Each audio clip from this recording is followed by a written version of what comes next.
Rethinking the Battle of Loos, 1915. A 40-minute presentation held in the Allenbrook Lecture Theatre at the Joint Services Command Staff College, Shrivenham, on the 8th of October 2008.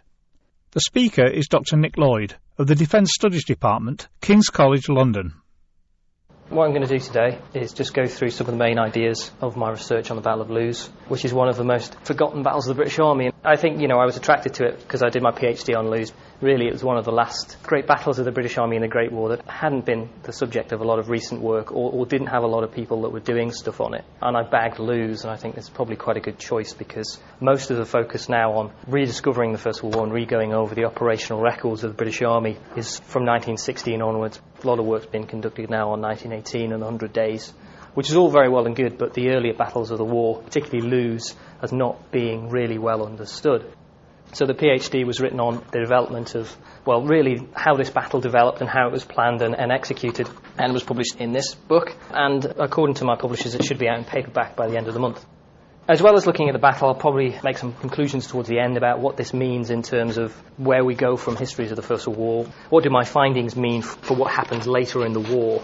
How does it fit in with arguments about Hague and French and the development of operational art in the Great War? That was kind of the thing that I wanted to do. Well, first of all is why Loos? Well, as I said, it is an important battle. When it's fought, it's the largest land battle in British military history. It's the first time on the Western Front that citizen volunteers, Kitchener's new armies, go into action, so it's quite important for that respect. It's sort of a halfway point between the British Expeditionary Force of 1914, the all-professional, quite small army, and the much larger volunteer PALS battalion sort of army that you see in 1916. So there's a bit of everything. It's a bit of a hodgepodge by the time of Loos. It's the first and only British offensive to be preceded by a discharge of chlorine gas and smoke.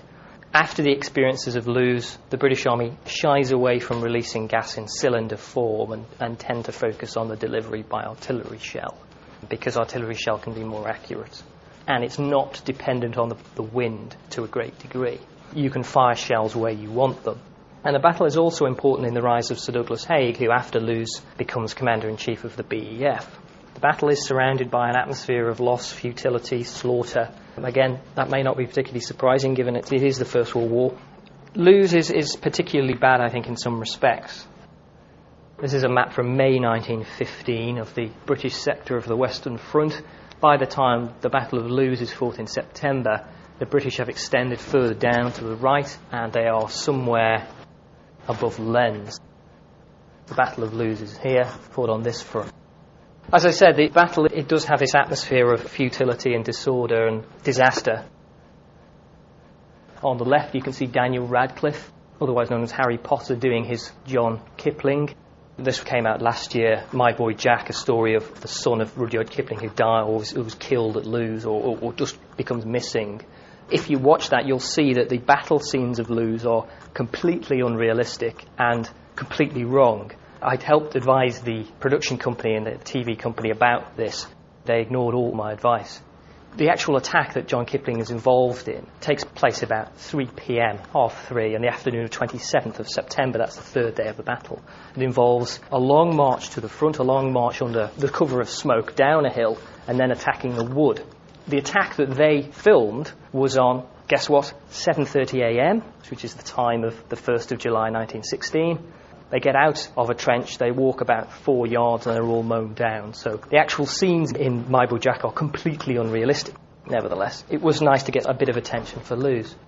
Well, what happens at Loos? Well, the basic story of Loos is actually quite well known.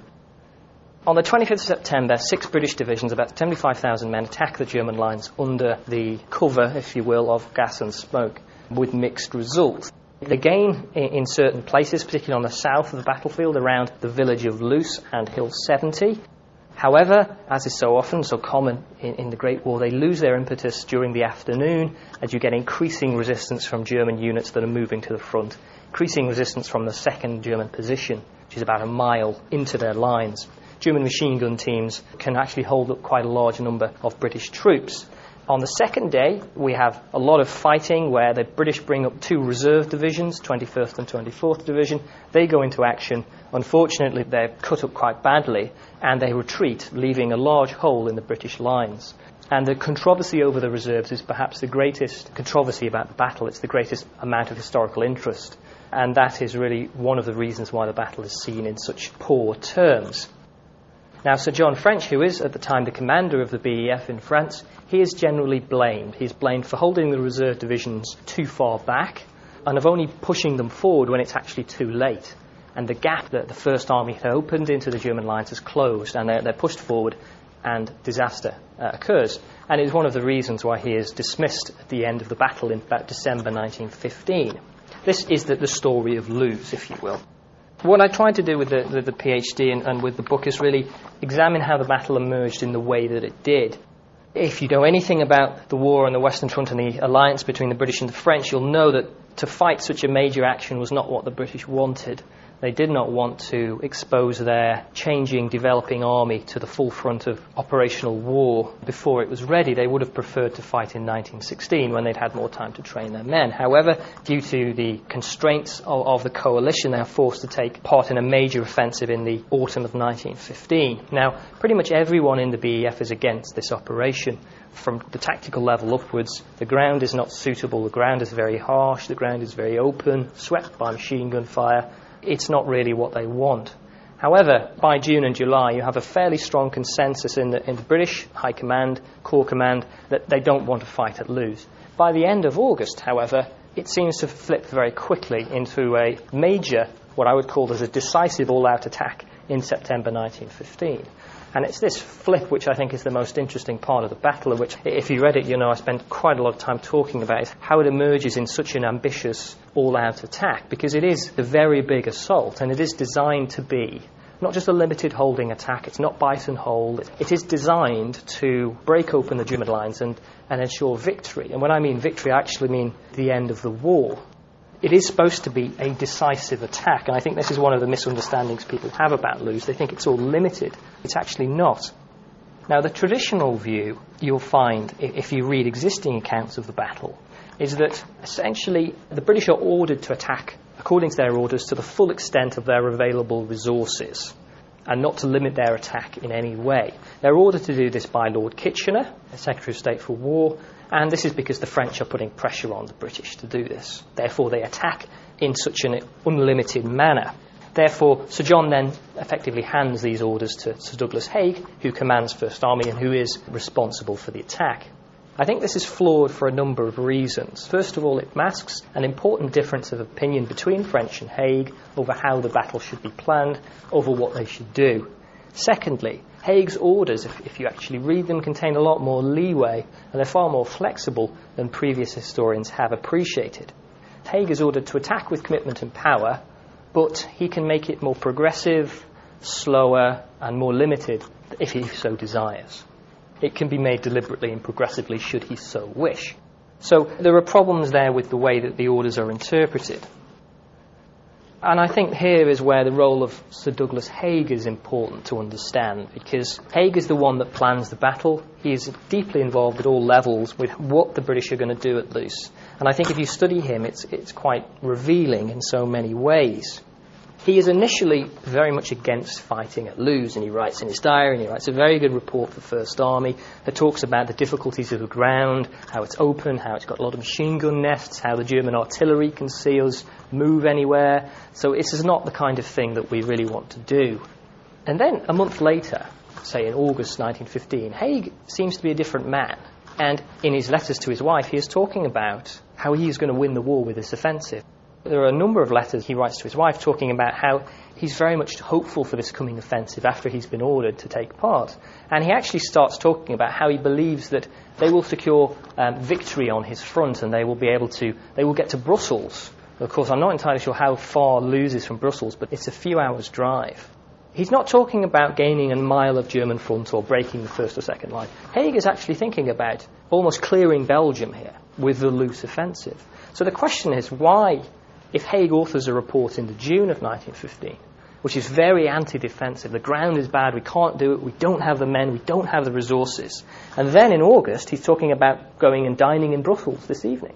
And I think a lot of historians have sort of glossed over this or said that, Haig was ordered to be that aggressive and that sort of optimistic. But I think Haig is naturally an optimistic kind of guy. You know, his glass is always half full. And I think this is perhaps, at this point, one of his greatest weaknesses as a commander, is his over-optimism, this sort of infectious over-optimism that I think infects every level of his command. And if you are going to be a little more depressed, or I would argue realistic about things, this is not the way to get ahead in Hague's command. Now, the reason I think that he changes is gas, the way that he can use this new weapon. He's got these cylinders that he can use. And Hague is always criticised for being a technophobe, for not understanding new technology, for being resistant to new technology. This is completely untrue. In the case of Loos, he is far too enthusiastic about the new technology, and he gets gas, and he thinks, actually, this is brilliant. This will allow me the decisive battle that I want. This will allow me to fight a decisive, war-winning offensive against the German army. This will break the lines. He believes up to 5 miles inside the German lines, completely open the front, and allow his men to go through without any casualties. And if you think I'm over-egging this, you can read his letters and his reports in the run-up to Loos. They are very offensively minded, they are very aggressive, they are very ambitious. And this is not really coming from Sir John French. This is not coming from Kitchener. This is not really coming from the French. This is coming from Hague. And you get a number of his senior corps commanders, Hubert Gough and Henry Rawlinson, are actually, they think gas is useful, and they think it can be proved a very effective weapon. But they are concerned about whether we can use it, can we get it into the trenches, what about the Germans, they've got anti-gas protection. Hubert Gough calls it a boomerang ally, for obvious reasons that the wind can change. And if I can just go back to one of the first slides, there's a very interesting bit in one of the conferences at First Army. In August of 1915, I found, they initially planned to use gas along the entire front of First Army. That's over 20 miles. They will make an attack of this magnitude. And at a conference, they have this map up, and Hague's talking about, or mumbling as he sort of did, about this attack. And one of the corps commanders, a guy called Pulteney, who was generally regarded as not being the brightest of sparks, he says that, well, if I'm going to use it on my third corps, which is further to the north, the wind will be required to blow in a different direction from that further to the south. So obviously, if you're attacking here, you need the wind to go this way. Obviously, if you're attacking further north, you need it to go that way. Of course, that's not really likely. You're going to get those unique weather conditions. And Hague's reply is not recorded to this dissent, if you will. And I think this gas rapidly becomes this panacea that will solve all of Hague's problems. This is the weapon that will give him the decisive victory. So he doesn't need to worry about artillery, worry about the strength of the German defences. And I think this is one of the great criticisms that I make of Hague at this point, is that he becomes rapidly fixated with the use of this new weapon that he believes will give him the victory that he believes that he can fight. And I think this is a main problem with the plan, the way the plan is structured. The Loos offensive is planned on the basis that gas will be 100% successful. And of course that's not likely to be the case. Even in the best possible circumstances, it is only of limited use. We know the Germans have anti-gas protection. They have various pads that, when soaked with an anti-chlorine chemical, that they can give them some level of protection. Even more damning, we know from Hague's diary that he talks about how the German machine gunners have oxygen mine rescue apparatus they can actually put over their mouths. And these last for about half an hour. So he knows this. He knows that the German machine gunners, which are going to be crucial in holding up his advance, have quite good anti-gas protection. Yet he still insists on thinking that gas will give him this decisive offensive. Which is even more worrying is when they know they can't get the amount of gas they want, so they have to dilute it with smoke. We'll have 5 minutes of gas here, then we'll put some smoke out, then we'll put some gas out to sort of stretch it out. So they will actually get over this half an hour limit. So in the end they have 40 minutes of gas and smoke, which is not ideal, and it is a flaw in the plan. But nevertheless, despite the fact that you don't have the amount of gas that you want, despite the fact that the enemy have reasonably good anti-gas protection, there is still this understanding at the highest levels that gas will enable you to fight a decisive battle. I'd briefly talk about the reserve divisions, because the controversy when they come forward on the second day is the main controversy about the battle. And as I said, Sir John is often blamed for holding them back, for keeping them under his own command because he was vain, or he wanted to get the glory for when they went forward, or that he was distrustful of Hague, and he only pushes them forward when it's a bit late. And I argue that actually the controversy over the reserves is not something separate for how the battle is planned. It's actually part and parcel of the whole thing, because what you see happening during the last few weeks before the battle is fought in late September is that Sir John at this point he's not operating effectively. He's not as interested in the war as he was. He's getting older. He's quite ill a lot of the time with quite heavy flu and head colds in August and September, so he's not available to speak to for days on end. And he doesn't feel able to really interfere with Hague's plan, so he lets Hague get on with it. But for the final few weeks, he starts to become aware that the plan of attack at Loos is far bigger than he imagined. It's far more decisive, it's far more offensively minded, it's far more open and unlimited. And the alarm bells start to ring, so he tries to rein in Hague. But at this point, he can't really touch Hague. They're not getting on too well, and he's aware that Hague has powerful backers in London. So he doesn't feel able to really control Hague and say, actually, this is not what you've got to do. He can't really control him and manage him in that way. So what French tries to do is rein Hague in by holding back the reserve divisions or keeping them not so much where Hague wanted them. In this respect, by doing so, he would curtail the scope of the offensive, which, of course, this ends in tears. But it's symptomatic of the confusion and the different objectives and different views of the battle that the two commanders have and how they're not really working together. So you have a series of conversations and liaison officers sent between each headquarters asking for the reserve division. When are the reserve divisions going to be available? Can they be put a little bit forward? You get these angry letters going back and forth saying, you promised me the reserve divisions, I want them in here. And Hague should have known that he was not supposed to plan it on the assumption that they would be there. He sort of assumes they are going to be there and then demands them. And then French at this point, he sends a number of messages back saying, you are to plan on the assumption that the reserve divisions are not available. So we have this real confusion, which is never sorted until the afternoon of the second day, really. The battle is fought on the assumption that the gas is a war-winning weapon. The only problem is that, as we know, the weather conditions will affect the effectiveness of gas because it has to blow over the enemy trenches. Hague says to French, I have to have a flexibility when to strike. You have to give me a few days that I can go on the right day with the weather conditions are there. This is the kind of gas hood they had on the left.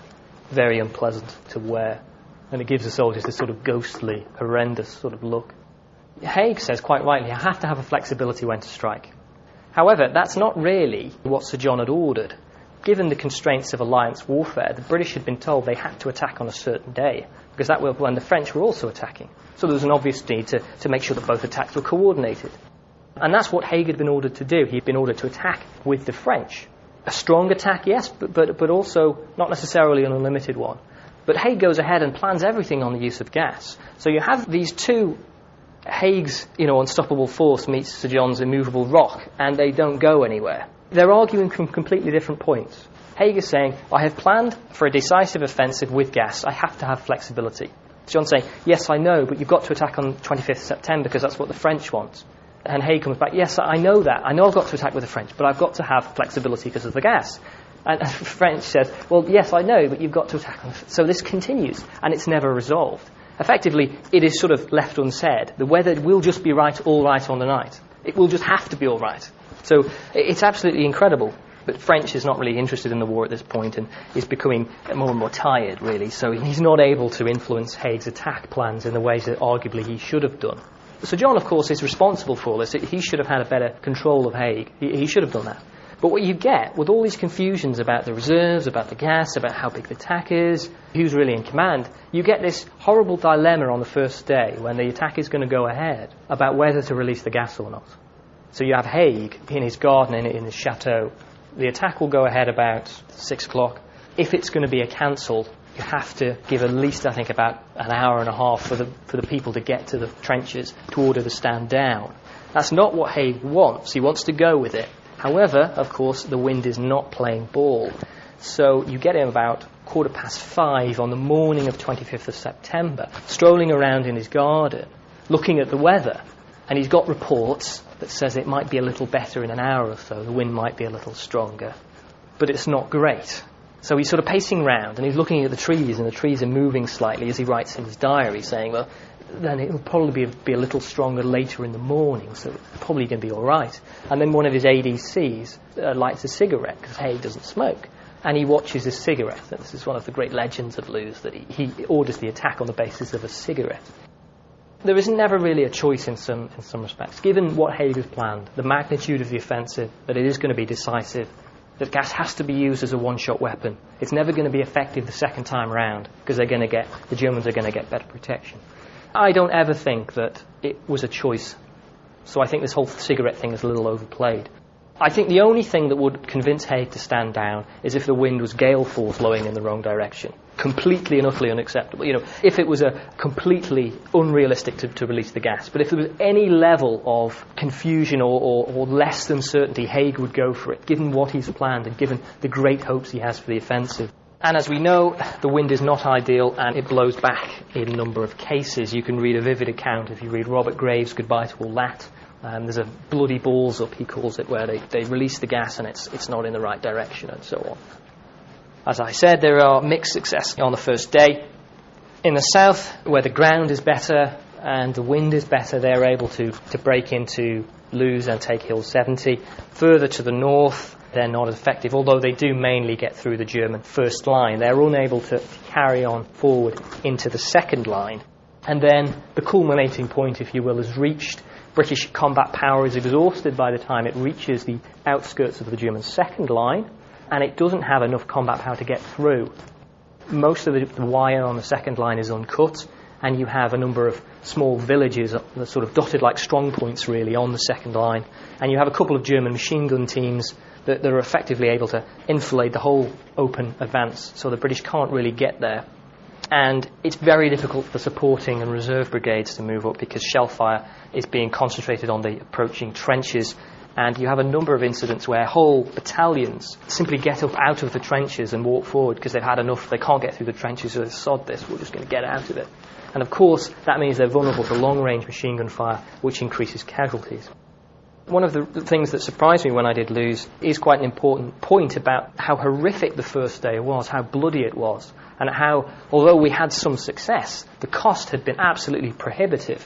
One of the reasons why this sort of all-out decisive offensive isn't really practical. This is one of the rare photographs of actually people going over the top in 47th London Division, which are in the south. You can see the gas and various smoky figures through the gas and smoke discharge. It's quite a remarkable photograph, illustrating the confusion and horror of the first day at Loos. I did some work on casualty statistics, which, if you've ever done it, is not particularly pleasant work, but it is useful.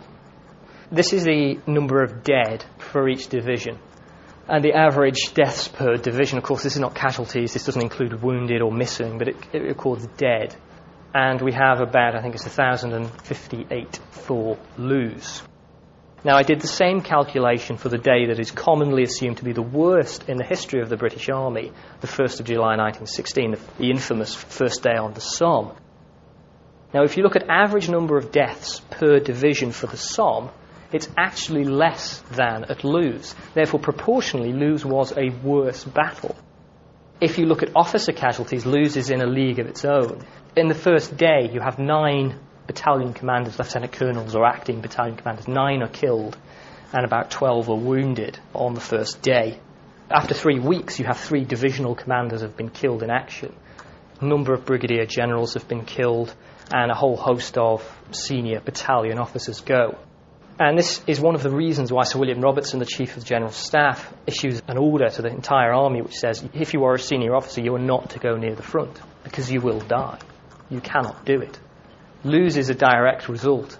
People going back from the line is a direct result of the casualties at Loos. And if you look at the battalion war diaries, you look at the action at Loos, you'll see that there is this sort of cult of heroic leadership in the British Army at this time, of people going over the top first, people walking across no man's land with a cane, artillery spotters setting up lunch in the middle of no man's land with a table with white cloth and everything. You know, it's difficult to see whether these things actually happen, but they do reoccur in a number of different sources, so you are left with the conclusion that they probably did. At this point, the uniform of officers and other ranks was quite different. Officer uniforms had larger pockets, they had a tie, they had a different kind of jacket. Officers often had small arms, hand weapons, and they had different types of caps. This is, of course, before steel helmets become universal. So officers are quite noticeable on the battlefield.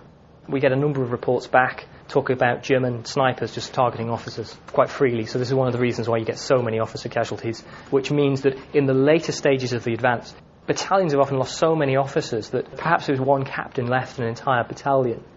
In some things I've come across, there is only, I think, one captain that writes up the report on the action because there's no one left. And this is one of the reasons why a lot of brigades lose direction when they cross the front line. They go in completely different directions to another. They've got gassed smoke, they're under fire, they've lost officers, so they often just bend to the right or bend to the left or follow prominent landmarks, which again is one of the reasons why this decisive offensive isn't really practical at this time in the war. So I think if there's one thing that I stress in the book, it's the casualties at Loos, or the first day, is actually horrendous. And one of the reasons is the unlimited nature of the attack. Quite a lot of people complain about this in the run-up to the attack. It's quite interesting. When they get their orders, a lot of battalions, brigades, and also divisions start querying their orders because their orders are very vague. The orders a lot of divisions get are simply go as far as you can and you'll be supported. Go off into the blue. Just go off that way and you'll get support. They're not given a series of lines they have to reach, which you get later in the war. They don't get blue line or red line. They're just simply to go off into the enemy lines as far as they can. So again, this is one of the reasons why you get chaos. The second day, we have a number of attempts to try and continue to restart the advance, to push on through the German second line, fighting around Hulluch, Hill 70, and a woodwork called Bois Hugo, where John Kipling is killed. They are piecemeal attacks against a hardening defence, poor artillery support, virtually no intelligence, no preparation, and you get more and more complaints about people not really knowing what they're supposed to be doing or where they're supposed to be going. In one case, one of the reserve divisions that come into action on the second day, they're given an order to go to Hill 70. Hill 70 is captured by the 15th Scottish Division on the first day. But in the afternoon and evening, no one really knows how secure they are because they come under intensive German counterattacks. So the order is, go to Hill 70. If they're British on it, support them and then push on. If there's no one on it, hold it. And if the Germans are there, push them off. The orders they get are obviously completely vague. And you get battalions running into one another, battalions running into German lines. It's an absolute disaster. It's absolutely chaotic. Now, the reserve divisions go in. They have an approach march to the battlefield where they're quite tired after doing that. And they go in on the morning of the second day, attempting to push on through the second line, break the German line, and then the way will be open, as it were. The 21st Division in the south gets counterattacked early on and is never really able to recover. It tries to take Hill 70, it tries to take Shallow Wood and Bois Hugo, but it's not able to do that. One battalion runs into another British battalion and they fire at each other. Other battalions just move into German fire and get mown down. The 24th Division further to the north, they attempt to break what becomes known as the Field of Corpses. They attempt to go into a re-entrant in the German line, and they get fired upon from three sides. We also have a record they get fired on from behind as well, so they're actually getting fired on for every direction. And these two divisions between them sustain about 8,000 casualties in a day of unrelenting misery. And I think this is because they're put into a situation which is extremely hazardous without really sufficient thought what's going on. The divisions themselves aren't that bad. I think few divisions in the British Army would have done that much better. I think there was very little way that they could have really continued those kind of circumstances. But I think if you look at the orders that come back about the situation at the front, from the afternoon of the first day all through the evening and the morning of the second day, the picture is actually quite bleak. What I argue is that they're pushed in despite this. They're pushed in knowing full well that we've lost Hill 70, that the Germans have actually reoccupied the second line and some strength. This is down to Haig very much wanting this decisive battle to continue because he's placed so much emphasis on it being a war-winning offensive. It has to keep going, so he pushes them in. And then, unfortunately, in the aftermath, he blames it on the divisions themselves, which is, again, one of the more problematic aspects of Haig's command. So you can see I kind of disagree quite markedly with some of the revisionist historians about the First World War.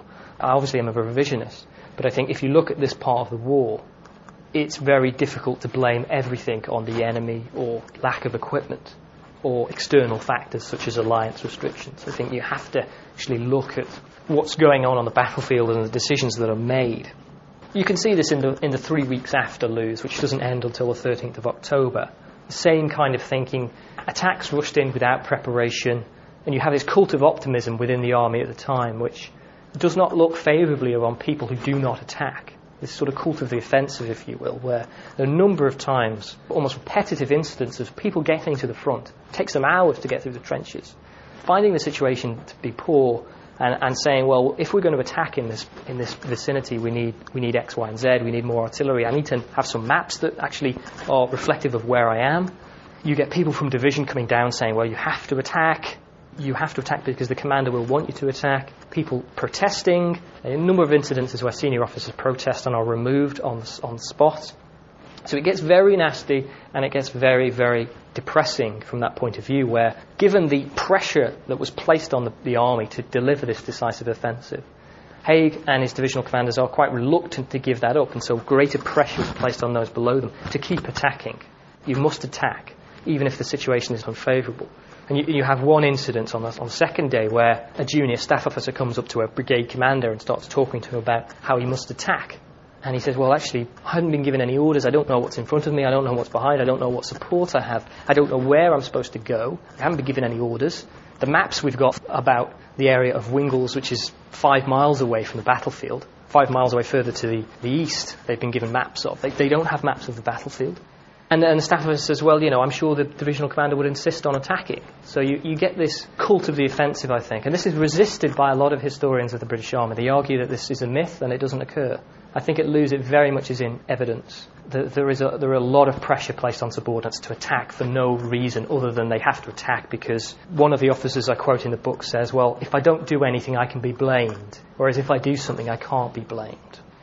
It's all there. I've tried to show this in the book and show that actually the army is not operating as well as it should have done, and we have this legacy of pre-war thinking which is stubbornly resistant to what is going on.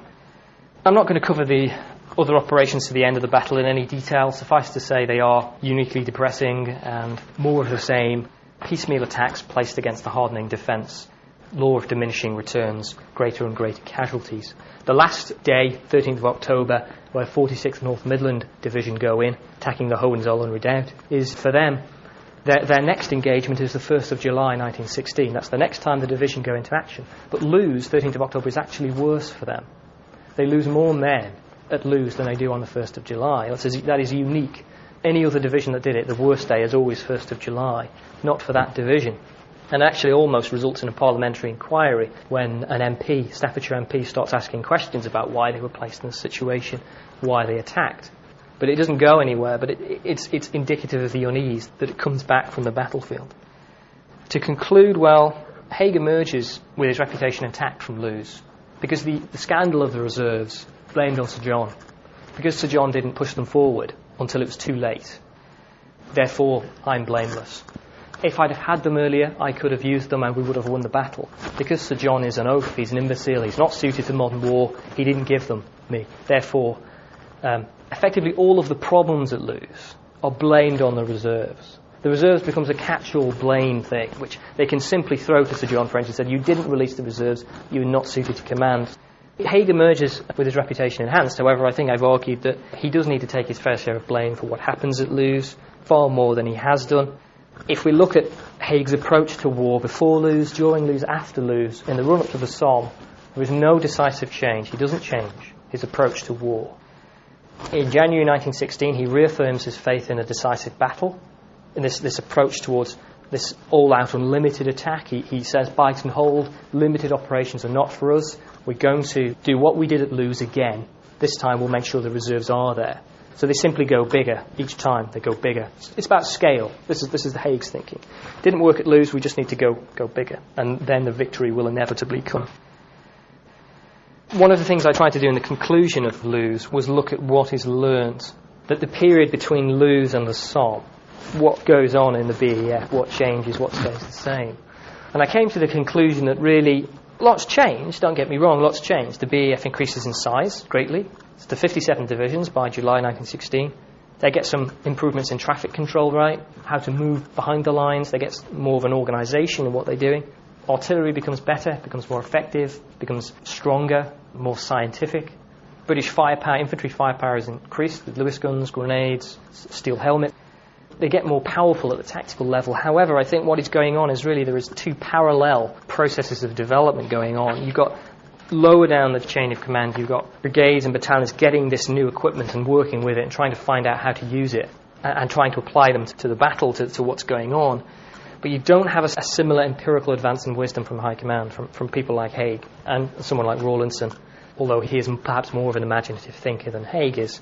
So you have really two processes going on where Hague simply reinterprets Loos through his beliefs, and he finds that actually Loos justifies his belief in a decisive battle, his belief in unlimited offensive operations, because of the reserves. If he'd had the reserves, he would have had a victory. So he sort of reinterprets what he wants to believe through the evidence from Loos, but of course they don't do an inquiry into what happens. They don't really try and learn. The BEF doesn't really have a system of learning. This is what the historian Tim Travers writes about. There's no real way in which the BEF can learn. There is no common way they can disseminate, discuss ideas. So it all becomes sort of slightly parochial in what people are doing, what different corps are doing, or different divisions, depending very much on who is the commander. And I think you still see this over-optimism from Hague well into 1917. This belief that they just need to push again. This belief that if only they can get bigger, more stuff, more tanks, more artillery, they can actually win the battle.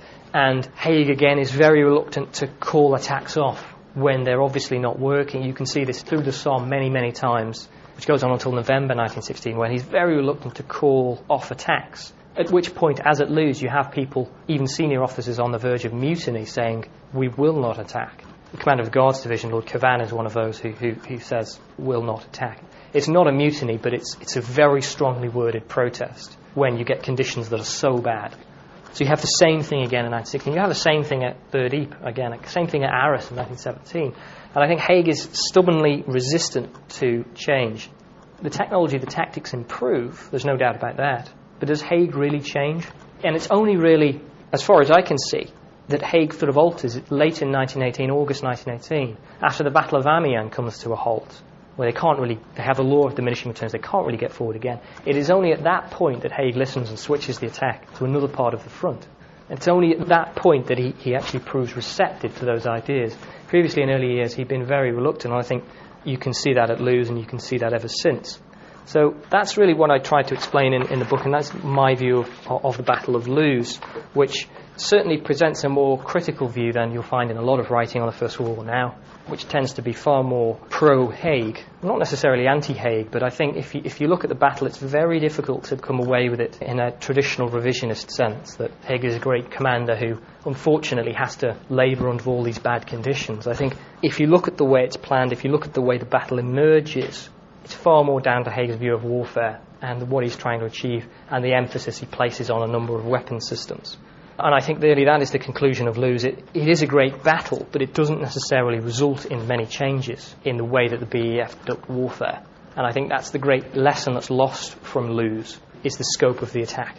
British operations continue to be plagued by over-optimism well into 1917. Dr. Lloyd was asked this question. The Germans first used gas in spring 1915 against the Canadians, and they had the problem of the wind blowing it back. Surely there was a lesson to be learned there. They did blow quite a big hole in the Canadian lines briefly, and there was obviously a lot of panic behind the lines at some point. And Hague seems to have seen the rosy part of it, it was really effective, missing the point that the Germans had waited for perfect weather, and throughout that you had pockets of resistance, and the fact that even given the success, that was when the British had no warning. They may have been warnings, but they had no real protection. He knows, in fact he writes in his diary, that the Germans have protection, or some level of protection, therefore they are more likely to be able to last. And the Germans have more gas than they can get at Loos. It's not diluted as it is at Loos. So you have all these factors and you're thinking, come on, why aren't you... And it's because he sees war in a very traditional way, I think. He sees war very traditionally structured. In a decisive battle, it'll be four. It's like a four-act play. Will be the decisive offensive, then we'll go through, and he believes that they just need a way to get through the line, and that will be all right. He draws a little cylinder in his diary here. He gets very taken. He doesn't draw a lot in his diary, but he draws gas. He draws a cylinder, and you can almost detect the date. The day he changes is 22nd of August, and that's when he goes to see a demonstration of gas that's put on by the Special Brigade. And after that, he starts thinking, now I can do something special with this battle. Now I can do something really big. For Hague, the reserve divisions are essential to success. For Sir John French, the reserve divisions will be put in when success is achieved. Fundamental difference between the two views, which are never settled.